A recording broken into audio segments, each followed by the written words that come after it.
Welcome students to doctor लिथल। इस video में हम पढ़ेंगे कि एंडोप्लाज्मिक रेटिकुलम क्या है, उसकी कौन सी टाइप्स होती हैं और उसके फंक्शंस क्या क्या होते हैं। तो एंडोप्लाज्मिक रेटिकुलम में अगर देखा जाए तो एंडोप्लाज्मिक का मतलब होता है विद इन साइटोप्लाज्म, मतलब कोई चीज़ जो साइटोप्लाज्म के अंदर पाई जाती हो उस चीज़ को हम क्या कहेंगे, एंडोप्लाज्मिक। और रेटिकुलम का मतलब होता है हमारे पास फाइन नेटवर्क। फाइन नेटवर्क तो हमने देखा कि एंडोप्लाज्मिक का मतलब था विद इन साइटोप्लाज्म और रेटिकुलम का मतलब था फाइन नेटवर्क। तो एंडोप्लाज्मिक रेटिकुलम क्या होता है, एक एक्सटेंसिव नेटवर्क ऑफ मेम्ब्रेन होता है जो पाया जाता है विद इन द साइटोप्लाज्म। तो मेम्ब्रेन का नेटवर्क जो साइटोप्लाज्म के अंदर एग्जिस्ट करता है उसको हम क्या नाम देते हैं, उसको हम नाम देते हैं एंडोप्लाज्मिक रेटिकुलम। ठीक है। सिस्टर्नी सिस्टर्नी क्या होता है कि network of membrane membranous tubules and sacs present in endoplasmic reticulum. अब जो मेम्ब्रेन्स हैं वो बेसिकली एंडोप्लाज्मिक रेटिकुलम के अंदर दो फॉर्म्स में एग्जिस्ट कर सकती हैं। या तो वो मेम्ब्रेन्स जो हैं वो ट्यूबुलर फॉर्म में एग्जिस्ट करेंगी या वो सैक्स की फॉर्म में एग्जिस्ट करेंगी। तो सैक्स और ट्यूब्यूल्स का वो जो मेम्ब्रेनस नेटवर्क है उसको हम इंडिविजुअली क्या कहते हैं, उसको कहते हैं हम सिस्टर्नी, जो कि लैटिन वर्ड सिस्टर्ना से निकला है जिसका मतलब होता है अ रिजर्वियर ऑफ लिक्विड। ठीक है।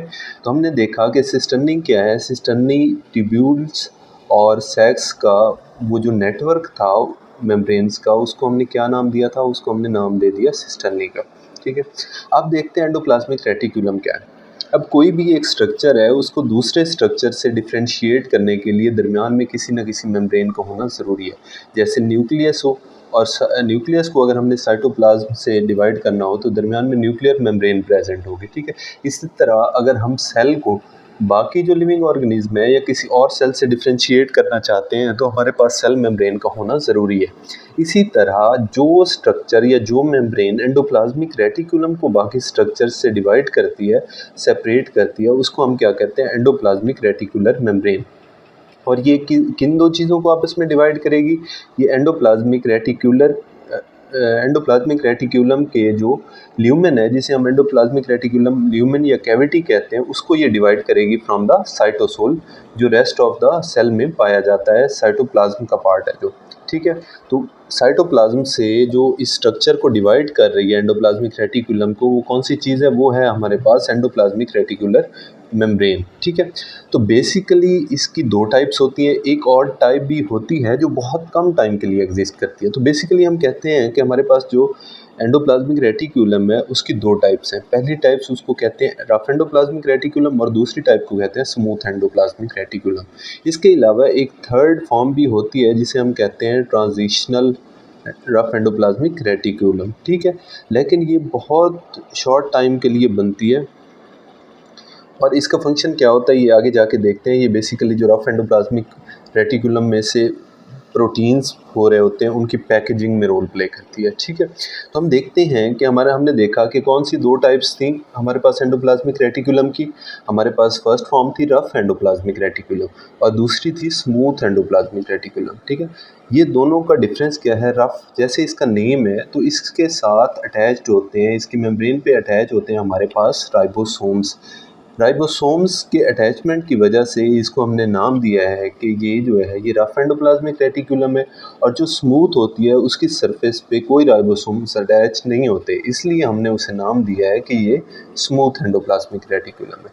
तो ये रफ एंडोप्लाज्मिक रेटिकुलम और स्मूथ एंडोप्लाज्मिक रेटिकुलम ये दोनों स्ट्रक्चर और फंक्शन दोनों के हवाले से एक दूसरे से डिफरेंट होती हैं। मोस्ट ऑफ द सेल्स में ये दोनों पाई जाती हैं, लेकिन कुछ सेल्स ऐसे होते हैं जैसे हमारे पास स्केलेटल मसल सेल्स हैं, उनमें स्मूथ एंडोप्लाज्मिक रेटिकुलम ज़्यादा पाया जाता है। तो उस सेल्स को हम क्या कहते हैं, वहाँ पे जो हम एंडोप्लाज्मिक रेटिकुलम की जगह नाम यूज़ करते हैं इसका, उसको कहते हैं सार्कोप्लाज्मिक रेटिकुलम, अगर ये एंडोप्लाज्मिक रेटिकुलम प्रेजेंट हो स्केलेटल मसल्स में।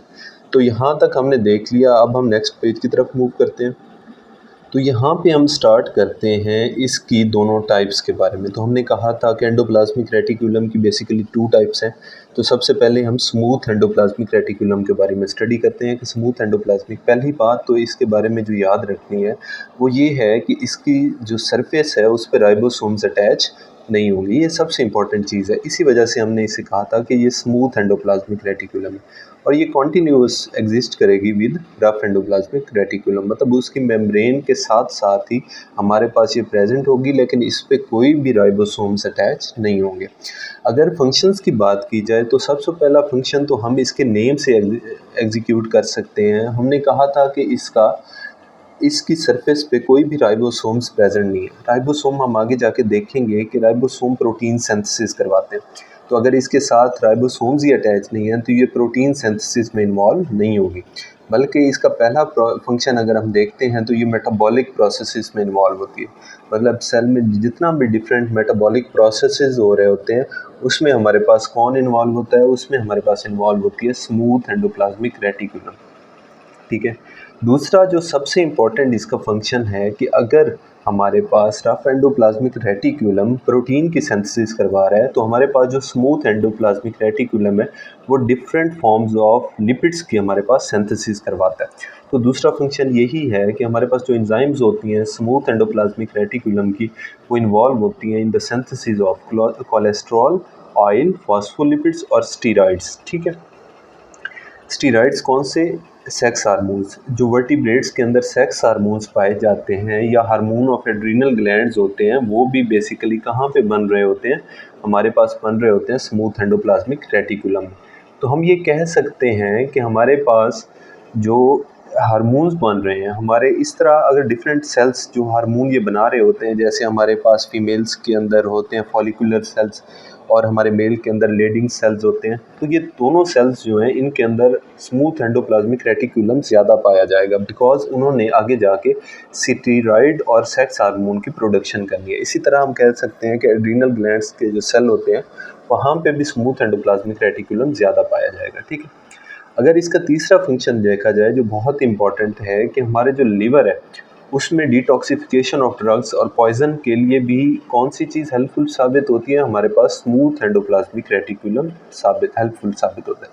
मतलब हमारे जो लिवर सेल्स हैं उनमें जो स्मूथ एंडोप्लाज्मिक रेटिकुलम पाया जाएगा वो ड्रग्स और पॉइजन्स की डिटॉक्सिफिकेशन करवाएगा, ताकि वो बॉडी के लिए कोई हार्मफुल इफेक्ट क्रिएट ना कर सके। तो हम कह सकते हैं कि स्मूथ एंडोप्लाज्मिक रेटिकुलम हमारी बॉडी की प्रोडक्शन में भी, हमारी बॉडी की जो है सेफ्टी में भी या हमारी बॉडी को बचाने में भी बहुत अहम रोल अदा कर रहा है। ठीक है। प्रोटेक्शन में भी बहुत अहम रोल अदा कर रहा है।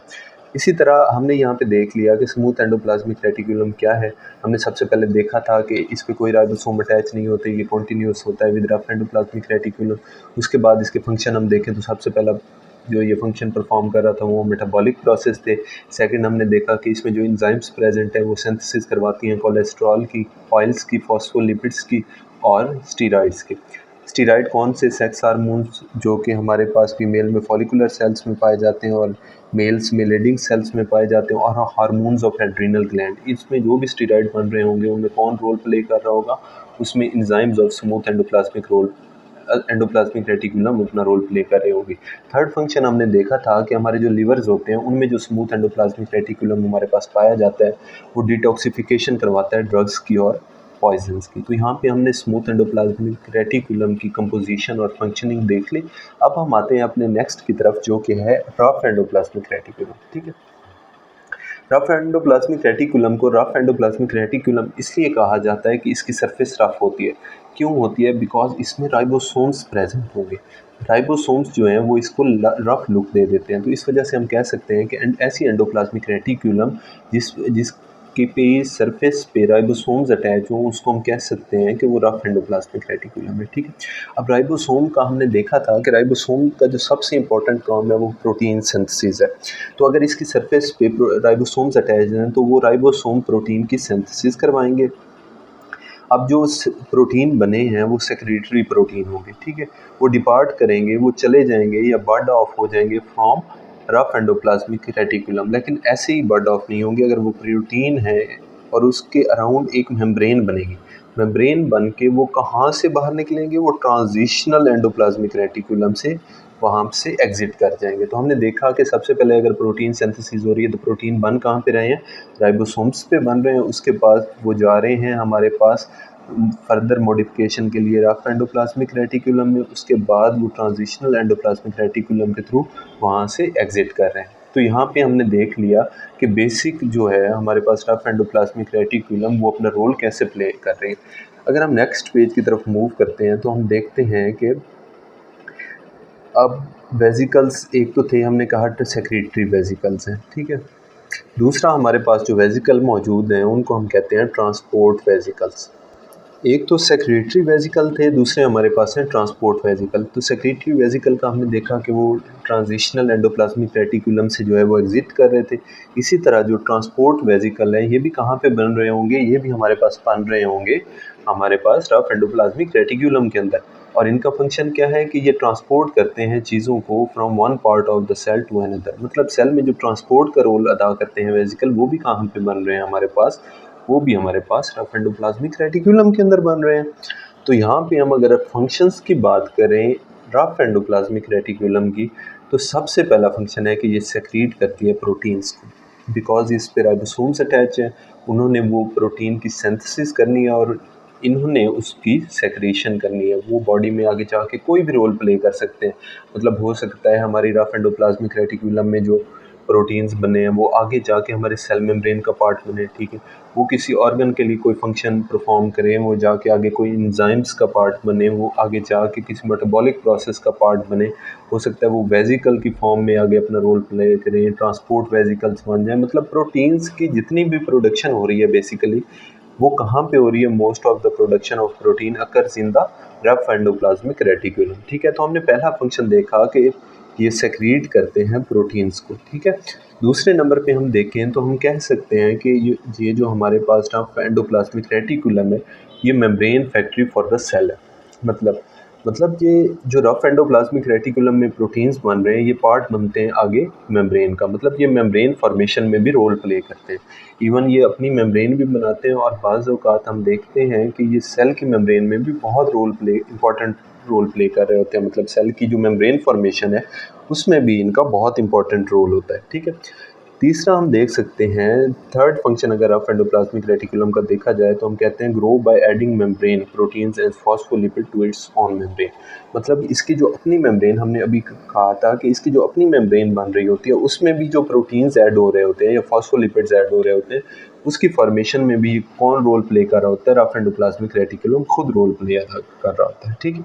और यहाँ इसके जो फॉस्फोलिपिड्स हैं ये कहाँ से आएंगे, ये phospholipid most of the time हमारे पास जो स्मूथ एंडोप्लाज्मिक रेटिकुलम थी वो फॉस्फोलिपिड की कंपोजिशन कर देगी और प्रोटीन की कंपोजिशन कौन करेगा हमारे पास, रफ एंडोप्लाज्मिक रेटिकुलम।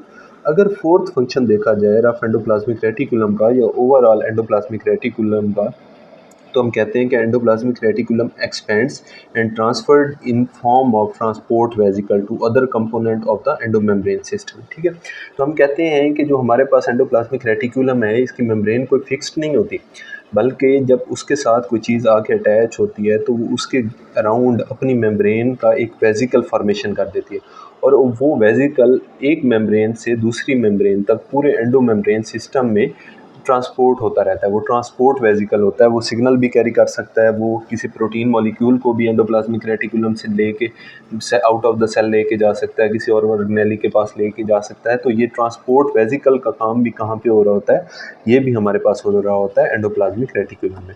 अगर हम इसकी स्ट्रक्चर्स की बात करें, हम इसको डायग्रामेटिकली अगर इसे देखना चाहें तो हम देख सकते हैं यहाँ पे कि हमारे पास बेसिकली ये जो है सबसे पहले ये स्मूथ एंडोप्लाज्मिक रेटिकुलम है। इसको हमने स्मूथ एंडोप्लाज्मिक रेटिकुलम इसलिए कहा है बिकॉज इस पे कोई राइबोसोम्स अटैच नहीं है और इसकी बिल्कुल स्मूथ सरफेस है। और इसका फंक्शन हमने सबसे पहले दो इंपॉर्टेंट फंक्शन इसके याद रखते हैं।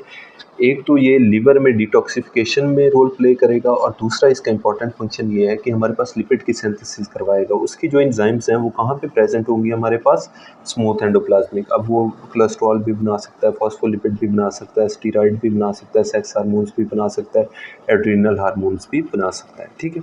उसके बाद हम देखेंगे rough endoplasmic reticulum. Rough endoplasmic reticulum को हमने रफ एंडोप्लाज्मिक रेटिकुलम इसलिए कहा था बिकॉज इसकी सरफेस पे हमारे पास छोटे छोटे राइबोसोम्स अटैच होते हैं और वो राइबोसोम्स क्या करते हैं, वो प्रोटीन की सिंथेसिस करते हैं। अब वो प्रोटीन जो है वो आगे जाके ट्रांसपोर्ट वेसिकल या सेक्रेटरी वेसिकल की फॉर्म में हमारे पास कहाँ से एग्जिट करेगा, वो हमारे पास एग्जिट करेगा ट्रांजिशनल एंडोप्लाज्मिक रेटिकुलम से। अब यहाँ पे देखें ये एक बर्ड ऑफ बन रहा है, यहाँ से सबसे पहले रफ एंडोप्लाज्मिक रेटिकुलम में प्रोटीन की सिंथेसिस हुई, वो आया हमारे पास ट्रांजिशनल एंडोप्लाज्मिक रेटिकुलम के पास, और उसने ट्रांजिशनल एंडोप्लाज्मिक रेटिकुलम ने अपनी मेम्ब्रेन को उसके अराउंड रैप किया और उसे बर्ड ऑफ करके एक ट्रांसपोर्ट वेसिकल बना लिया। अब ये ट्रांसपोर्ट वेसिकल बहुत से रोल प्ले करेगा। ये किसी प्रोटीन जो यहाँ पे सिंथेसाइज हो रहे थे, वो हो सकता है उसे एंडोमेम्ब्रेन सिस्टम का पार्ट बना दे, हो सकता है उसे किसी एंजाइम की फॉर्मेशन में रोल प्ले करना हो। तो ये सारे फंक्शन कहाँ पे हो रहे होते हैं, हमारे पास रफ एंडोप्लाज्मिक रेटिकुलम के अंदर इसकी बेसिक फॉर्मेशन हो रही होती है। अब हम देखते हैं कि हमने कहा था कि एंडोप्लाज्मिक रेटिकुलम मेम्ब्रेन होती है, वो कहाँ पे पाई जाती है, हमारे पास साइटोसोल और एंडोप्लाज्मिक रेटिकुलम के ल्यूमेन के अराउंड दरमियान में जो मेम्ब्रेन पाई जाती है, ये वाली, इसको हम कहते हैं एंडोप्लाज्मिक रेटिकुलर मेम्ब्रेन। सिस्टर्नी क्या होते हैं, ये अब सैक्स हैं और ये टिब्यूल्स भी हैं। टिब्यूल्स और सैक्स का जो नेटवर्क होता है मेम्ब्रेन्स का, उसको हम क्या कहते हैं, सिस्टर्नी कहते हैं। इसके अलावा ये हम देख रहे हैं कि यहाँ पे रफ एंडोप्लाज्मिक रेटिकुलम पे राइबोसोम्स मौजूद हैं। तो हमने इस वीडियो के अंदर रफ और स्मूथ एंडोप्लाज्मिक रेटिकुलम, इसके अलावा ट्रांजिशनल एंडोप्लाज्मिक रेटिकुलम, इनके स्ट्रक्चरली इनको कम्प्लीटली डिस्कस कर लिया। इसके बाद हमने इनको फंक्शंस को अंडरस्टैंड किया, फिर हमने इन डायग्राम के थ्रू इसका देखा कि ये कौन सा स्ट्रक्चर कैसे अपना रोल प्ले कर रहा है। तो मज़ीद वीडियोज़ के लिए चैनल को सब्सक्राइब करें और वीडियो को लाइक करें। Thank you so much.